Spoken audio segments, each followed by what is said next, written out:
గుండు తీసి బయటకొచ్చేసరికి క్లైమేట్ మొత్తం చేంజ్ అయిపోయింది. అస్సలు ఎక్స్‌పెక్ట్ చేయలేదు కదా! వర్షం ఎంతలా పడిందో. మీకు వాటర్ చూస్తేనే తెలుస్తుంది. పైన కొండ మీద టెంపుల్ నుంచి బయటకొస్తాం గదా! అక్కడనమాట.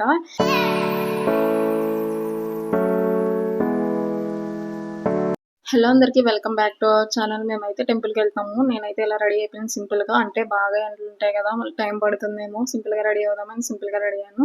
అండ్ కారుణ్యకి పుట్టుకలు తీపిద్దామని వెళ్తున్నాము. ఇదొచ్చేసి సెకండ్‌ది. ఫస్ట్‌దయితే తిరుపతిలో తీయించాము. ఆల్రెడీ పోస్ట్ చేశాను. ఎవరైనా చూడకపోతే చూడండి. మేమైతే మార్నింగ్ 6:00కి స్టార్ట్ అయిపోయాము. అక్కడికెళ్ళిన తర్వాత చూస్తే చాలా రష్ ఉంది. ఏంటో అసలు అర్థం కాలే ఎంత రష్ ఉందో. వీడియో తీయొద్దన్నారనమాట గుండు తీసేటప్పుడు. అందుకోసమని తీయలేదు.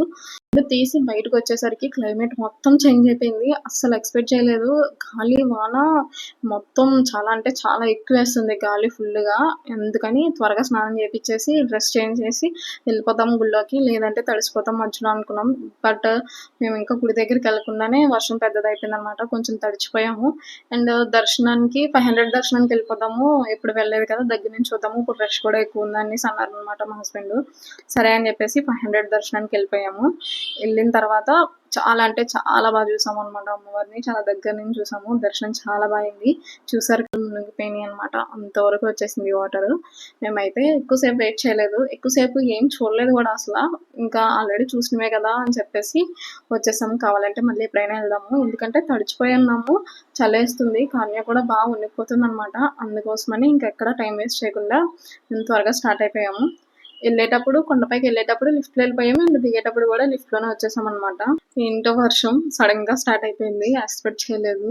చాలా ఎక్కువ పడిపోయిందనమాట వర్షం మాత్రం. అసలేంటో అప్పటికప్పుడే ఎండ కాస్తుంది. అప్పటికప్పుడే వర్షం పడిపోతుంది. అసల మాకు కొంచెం కూడా తెలీదు వర్షం పడుతుందని. తెలుసుంటే వెళ్ళేవాళ్ళం కాదు. But okay. ఎప్పటికి జరగాల్సింది అప్పుడే జరుగుతుంది. బానే అయిపోయింది పుట్టుకలైతే. అండ్ ఇప్పటి నుంచి అయితే ఇంకా మొక్కుబడులేం లేవు. హెయిర్‌ని బాగా పెంచాలనమాట. హెయిర్ కాన్సంట్రేషన్ బాగా చేయాలి. గుండు తీయించేటప్పుడు చెప్పారనమాట అతను. బాగా చుండ్రు పట్టేసింది అనేసి. కారుణ్య గడిగడికి గోక్కునేదనమాట జుత్తంతా. ఎందుకు ఇంతలా గోక్కుంటుంది? పేలు లేవు గదా! నాకు లేవు, తనకి లేవు. ఇంకెక్కడి నుంచి వస్తాయి పేలు అనేసి అనుకున్నాము. తర్వాత చూస్తే తెలుస్తుంది. ఒక లేయర్‌లా ఫార్మ్ అయిపోయింది మొత్తం చుండ్రంతా. అండ్ ఇప్పటి నుంచి మొత్తం ఫుల్ హెయిర్ అంతా పెంచాలనమాట. చుండ్రది పట్టకుండా మొత్తం అంతా హెయిర్ కేర్ తీసుకోవాలి కారుణ్యకి.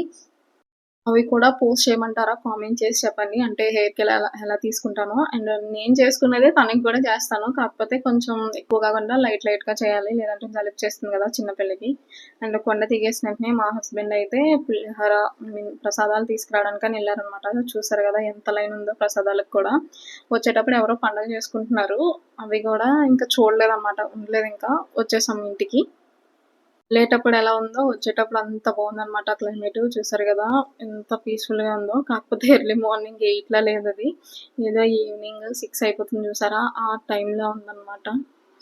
అండ్ మా వీడియోస్ మీకు ఎలా అనిపించాయి? నచ్చాయా? నచ్చితే please do like, share and subscribe to my channel. ఇంకా నేను మంచి వీడియోస్ పోస్ట్ చేస్తాను. నన్ను కొంచెం సపోర్ట్ చేయండి. అండ్ నేను ఆల్రెడీ ఒక షార్ట్ వీడియోలో చెప్పాను. నా ఛానల్‌కి కాపీరైట్ రావడం వల్ల ఛానల్‌కు గ్రోత్ కొంచెం తగ్గిపోయిందనేసి. సో ప్లీజ్ నన్ను సపోర్ట్ చేయండి. ఇప్పటికే పోయేదేం లేదు. అంటే నోటిఫికేషన్ రాకపోయినా మీరు ఎవ్రీ 6:30కి వచ్చి ఒక షార్ట్ చూస్తే సరిపోతుంది. మోస్ట్‌లీ డైలీ 6:30కి ఒక షార్ట్ అయితే కన్ఫర్మ్‌గా పోస్ట్ చేస్తాను.